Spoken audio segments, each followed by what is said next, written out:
There are two powers in the world. One is the sword and the other is the pen. There is a third power stronger than both of these, and that is of women. Hello and a very warm welcome, viewers. You're watching this special presentation of Sansad TV on how women entrepreneurs are shaping India's future. Women entrepreneurs and their increasing presence in India significantly influence the socio and economic demographics of the country. The participation of women in the labor force has helped millions of families pull out of poverty and has also led to job creation. Women are well known for their leadership skills and hence dominate in new age industries. And today on the show, I have the women entrepreneurs who navigated uncharted territories, turned innovative business ideas into successful enterprises. There has been never-ending debate, raging, whether women can have it all or if they need to sacrifice one element of their life in order to achieve success. These women have finally put the debate to rest by living their lives large and creating their own identities.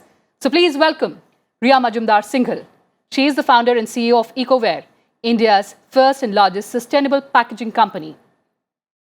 Priyanka Nijhawan, director at Nijhawan Group. Nijhawan Group is one of the leading travel conglomerates and has vastly diversified entities within the travel industry. Abhilasha Bahuguna, co-founder, Looms of Ladakh, a women-led cooperative that is changing the pashmina history of Ladakh. I welcome you all on Sansad TV and thank you so much for joining us. Thank you for having us. Rhea, let me begin the show with you. Sure. You were awarded with this Nari Shakti Puraskar, highest civilian honor for women in this country. You started Ecoware, convinced Indian Railways to switch to biodegradable trays. Tell me, how did your journey begin as an entrepreneur? Sure. So I started Ecoware in 2009. I used to work for Pfizer in the UK and I got married and I moved to India. And my father-in-law is a serial entrepreneur and he's honestly the one that inspired me to become one. I'd had enough of the pharmaceutical world and decided that I wanted to do something different. And I think India definitely required a change.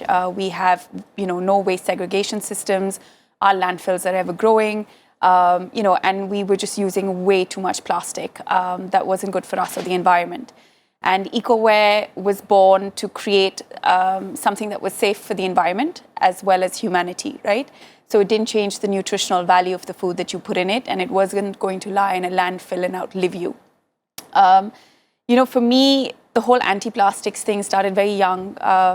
When I was 19, my mom had breast cancer for the first time. We were sort of educated about the lifestyle changes that were needed, to reduce risk of disease. And one of those was reducing your exposure to plastics. Obviously, when I went on to work at Pfizer, and specifically in oncology, that sort of deepened my knowledge as well. So we wanted to create something that was safe, that was authentic, because there's so much greenwash out there. And that it was purpose-led. So we're really proud of the impact that we've created. We've displaced over 1 billion pieces of plastic. 100% of our revenue is derived from a circular economy model. 30% of our team are women, which is fantastic. And from a health perspective, you've got fewer people using plastic.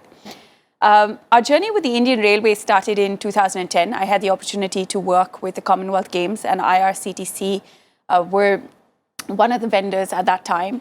And our relationship started then. And I think in about 2016, we approached them and we said that, look, you're talking about the railways being green. Let's talk about, the food and the F&B side of it as well. Right. So my co-founder, who's my husband, he and I worked together and we developed a product, and our team, we developed a product that was bespoke to the railways. So, and that was fantastic because you've reached suddenly, from a small enterprise, you're suddenly catering to the largest meal service provider in the country. Absolutely. And you're able to reach so many more people, right? Which is fantastic. The Nari Shakti Puraskar was absolutely amazing, obviously, and what an honor. I'm sure. I think I spent most of my time thinking, I don't want to trip on this red carpet. I'm sure.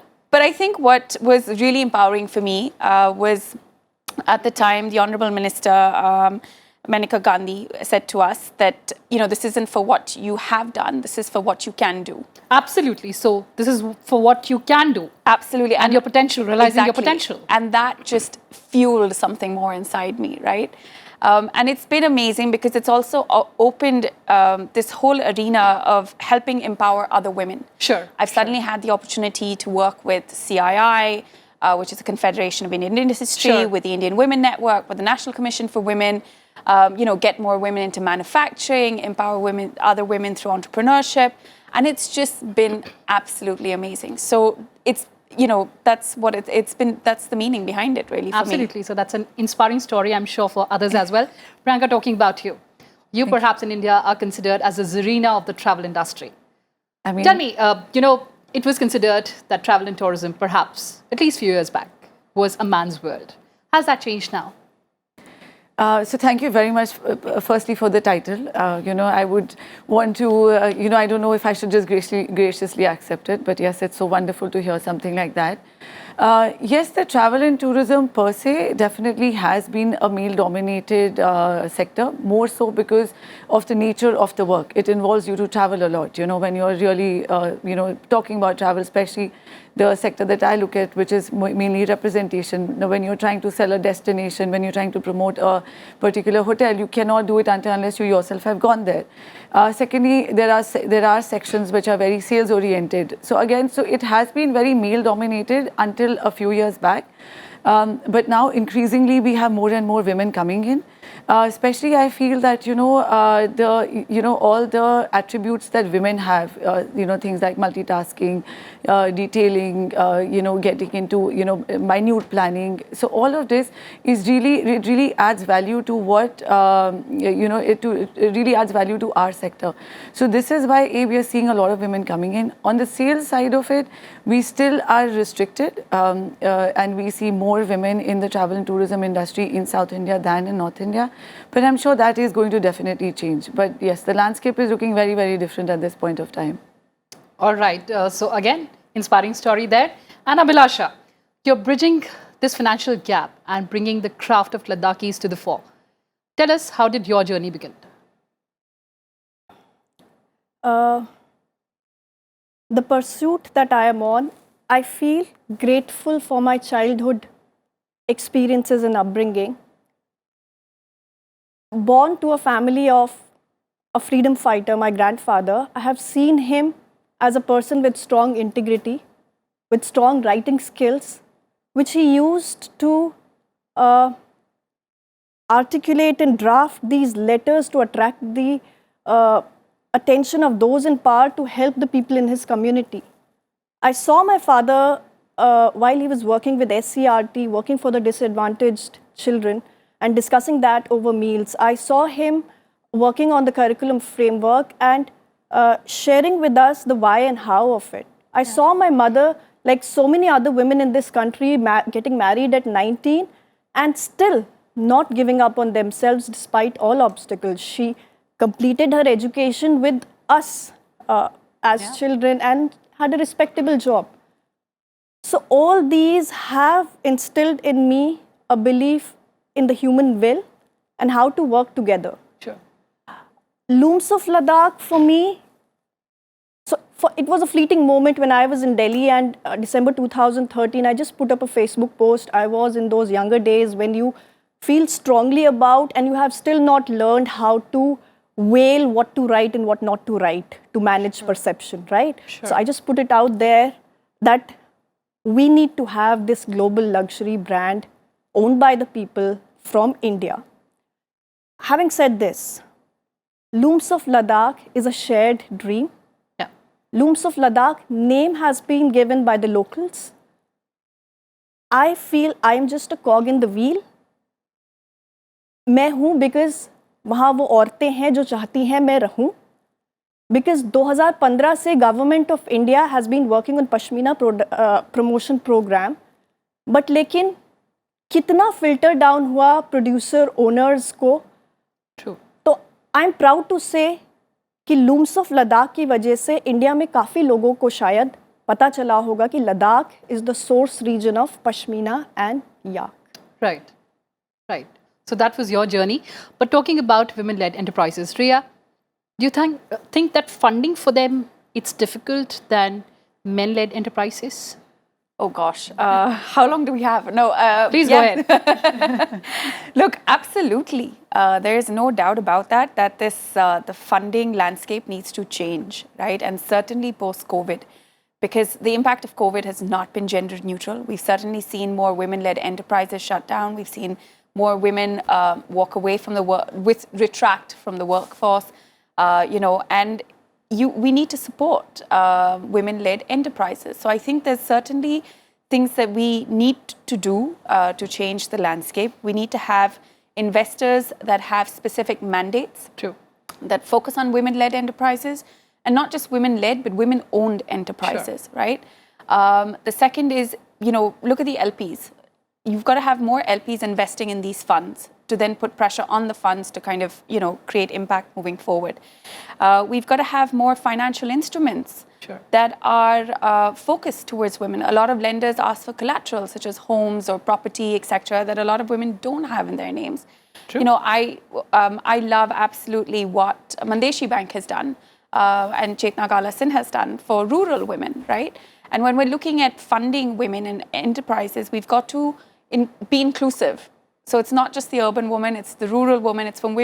Let's get all women from all walks of life and be able to support them. And I think we should have policy, absolutely better policy, where we've got, whether it's a financial recovery package or incentives. And I think that we should have measurable targets, because I think a lot of these things are announced, but they may not be implemented. And somewhere down the line, we've sort of lost the purpose, right? So measured targets are always a good idea if we have them in place and we know that we're reaching the right people. But, I think investing in women just makes good business sense. You've got long-lasting impact, you've got financial gains, and they influence future generations. So it's the best way to go. Makes good business sense. Absolutely. Let me take that to Abhilasha. Abhilasha, you're part of this women-led cooperative. We're talking about rural-urban divide. How do we bridge that? So we have to make these rural women who already have these innate skills, they already handling, कहते हैं ना पहाड़ की औरतें हो, कहीं की भी औरतें हो, they're handling their livestock, their children खूंटे में बांध के, they're cutting grass, their children are doing well in education. You just have to give them that opportunity. One-time training is not enough. You have to handhold them and stick with them. You have to make them own the vision and to have that ability to execute that vision. And they have to learn and iterate that. And that is what is required to scale up a business. True.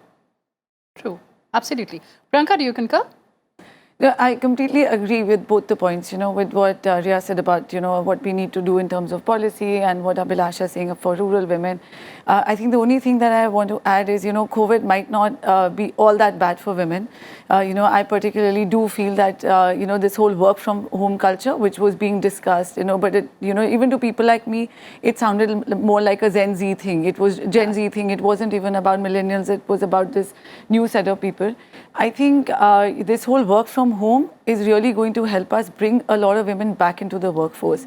Those women who actually had to take a sabbatical, they had to take a back seat because they were, there are pressing demands again for home. And of course, we can't even get into that discussion on how, the Indian patriarchal system works and home is always the woman's responsibility. And we end up always kind of, choosing home over work. For most of us end up doing that. So this work from home post-COVID is definitely going to, is helping us bring women back into the workforce. Rhea, you were agreeing with her vehemently. Look, I think that the work from home concept is certainly less alien, as pre-COVID as it is now. I personally, I think after 2 years, we were talking about this, after 2 years of COVID, I absolutely hate work from home. I would much rather be in my office and, focusing on what I need to do. That's not to say that I can't work from home, but it's just a preference now. I think that a lot of women previously, we do lose women, right? They take career breaks, etc. They're always hesitant coming back. So I think work from home bridges that quite nicely. And we're probably less likely to lose more women now with that concept being less alien, certainly. So, yeah. All right, let's also talk about challenges and roadblocks. Abhilasha, let's begin with you. What was the biggest challenge that you faced? Immediately, I can recall the three, challenges. the wife tag, the local landscape, the lack of finance and grants. If I elaborate on this, wife tag with me, of course, we were carrying the weight of a 6-month skill development project, 3 months kuch gaon mein, 3 months kuch aur gaon mein.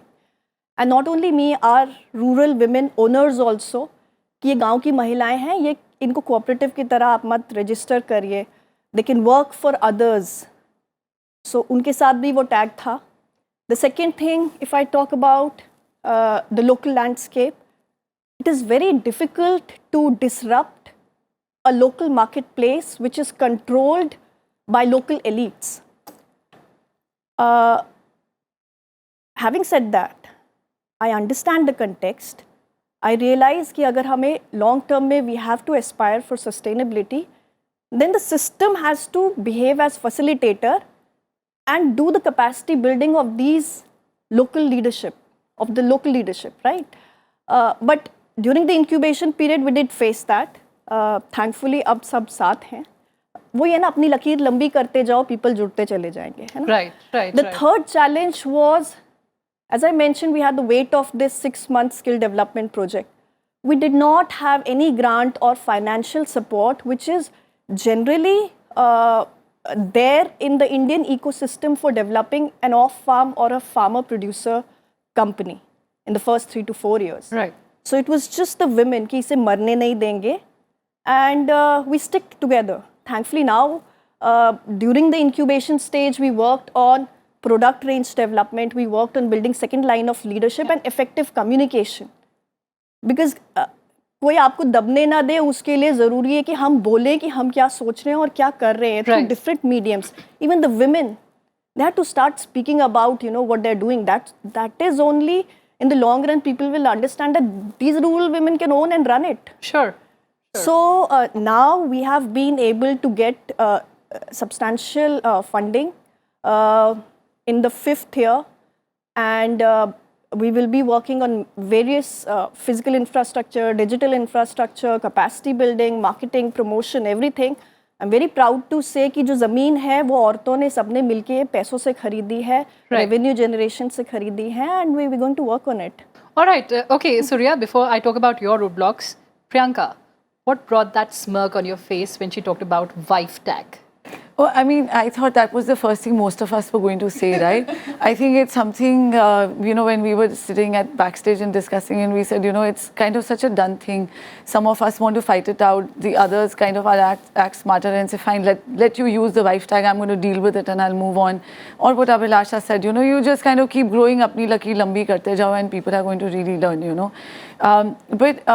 the thing is that as a society, and especially what people like us were growing up when, we're now in our 40s, our mothers were not working. Most of our mothers, there was a very small percentage who were working, and they looked at the daughters and said, my God, they were thinking Lakshmi Bai. So even now when I'm sometimes teaching my son and I'm looking, I read that Lakshmi Bai poem, I actually get goosebumps because I've grown up listening to that, right? Yeah. So we were growing up as Lakshmi Bais and we were supposed to be leading this and leading that. But nobody got the men ready, so who was going to deal with us?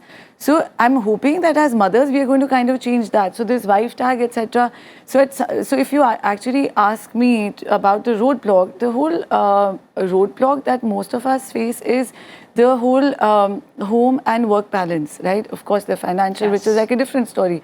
But one common thing at any point, the lowest at the highest. I mean, even so, I follow, I idolize Indra Nooyi, I read a book. But that whole story of, I think once there was an article before I read a book about how, she would be away and then the kid would call and the secretary would pick up the phone. In my office, whoever read that article, there was a murmur saying, my God, is that the way one wants to bring up their children? But just the fact that she had the support system, or to make sure that all of us have the support system. Today I have girls in my office who are really under 30 because this 20 to 30 is really adding a lot of buzz. Yeah. I was just telling Rhea, when I look at them, they're recently married, and I hope she listens to this because she'll hold me accountable that I said this on air. Yeah. But when I'm looking at her and I know soon I'm very active with, when somebody's saying I'm waiting to have a baby, I'm like, no, but you life has to go on. There's never, you can't say, I'll do this and then I'll move on to this. But when I'm looking at my own girls and I feel very proud of them, I'm literally in my head thinking one day I'm going to get a creche into the office, because once she is having a baby, I need to support her. True. And let's just have each other's back. And sorry, but men do. I mean, look at their washroom discussions compared to ours. You know, right. They've got their back, and we need to kind of move on to that and be proud of each other. Rhea, you wanted to pitch in? No, I agree with Priyanka. I think it takes a village to raise a child. There's no doubt about that. And I think for you to have that, strike that work-home balance and to be able to be successful at work and home, you do need a solid support system. And that support can come, from your office colleagues or girlfriends. I mean, I've had girlfriends who, our kids are the same age, and it's like, okay, I'm sending mine to yours after school. Please bathe, feed, change them in their pajamas and send them home, and it's bedtime. And like, we do that for each other, and to kind of take the pressure off. And so I think it's much needed. I think you're right. I mean, there is a big boys club, so why not have our own, right? No, and I think one thing is to get the pressure off. The other thing is to get the guilt off. Exactly. We all grow up thinking that this is our primary responsibility, but then why are you spending so much money educating us and the next generation? So this mindset shift, I think it's really hopefully going to happen with, say, our generation of women who are out there working, who probably are not, who are okay with a boy playing with a doll and the girl saying, I don't like babies, I mean, really, frankly, that happens in my house. True. And I think also with our kids, like I have a son and a daughter, and it's really important for them to know that my husband and I have equal responsibilities. It isn't that one has to be in the kitchen and someone else is doing something else. So, it's like a gender divide on tasks, right? Like everyone does everything. Like True. Absolutely. So, as long as I think, your kids grow up seeing that, and that's, a norm, that becomes a norm, then that's what they're going to take forward as well. So, yeah. Absolutely. So before we sign off, we're talking about women entrepreneurs shaping India's future. Your message to the budding entrepreneurs, to the budding women entrepreneurs. Rhea, let's begin with you. So I can share what's worked for me. I mean, I think the greatest injustice is not trying. Okay, so if you have something you want to do, go out and do it. The best thing you could do for yourself is learn from any mistake or any life experience and move on. So for me, a failure is only a failure if you haven't learned from something, right? So if you try something and it doesn't work, learn from it, evolve, improve it, and try again, basically, is my logic. And I think it pays to be humble, to be to put your head down and be the hardest worker in the room. So just focus on what you want to do and get on with it. And don't let anyone tell you otherwise.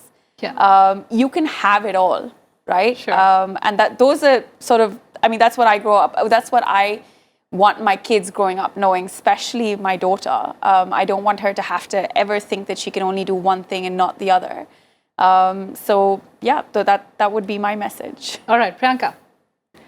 Well, my message would be, firstly, to the ones who are already in the workforce. First thing, change is constant. The only way you can grow is when you always look at yourself and you want to tell yourself what next. Because we've all seen what next. In the last 10 years, the way I have seen the work culture change from the polycoms, I remember the name now, from those polycoms and dial-ins to taking a conference call from anywhere, moving on to Zoom calls, changing, and we do very active PR. So the whole landscape changing from physical medium to now completely digital influencers. So change, always embrace change, always be willing to learn. And also, while I agree with having it all, I think we all need to be a little easier on ourselves. You have bad days, just hang in there, So when you have bad days and when you sometimes are pushed to the brink to say this or that, hang in there, because eventually it all works. The third and the most important message to all the women who are right now studying, aspiring to be working, please go ahead and make sure that your education is put to good use. It really is worth it. It's not only required for the society to look at you in a certain respectful way. I think that's the respect you really earn in your own eyes when you look into the mirror every morning. Absolutely. So please go ahead and stand up on your own 2 feet. Abhilasha, I have last 60 seconds on the show. Your message. So there are going to be a lot of setbacks, which will help you pivot, keep pivoting your approach, reassessments. It will help you understand the importance of persistence and to have faith in yourself and the people that you are with. The second thing that I would like to mention is appreciate your worth as a woman and also the worth of other women. True. Collaborate. True. And just persevere. Finally, values are very important. Sustainability is not just about using it as a marketing buzzword. Sure. Businesses have a lot of potential to transform societies. So just look up what a systems approach is. Try to move in that direction, trying to achieve multiple SDGs together, because 2030 में कोई exam pass नहीं करना है. Long-term sustainability is the goal. और मुझे लगता है the more and more senior leaders and women I'm coming in contact with through Indian Women Network, I feel they're all in this journey for purpose. Right, absolutely. And they can do it. Absolutely, absolutely. So that was a very positive message, and I'm sure that it was an inspiring story for our viewers as well. With that, it's a wrap on this edition. Thanks for watching, and keep watching Sansad TV. Namaskar.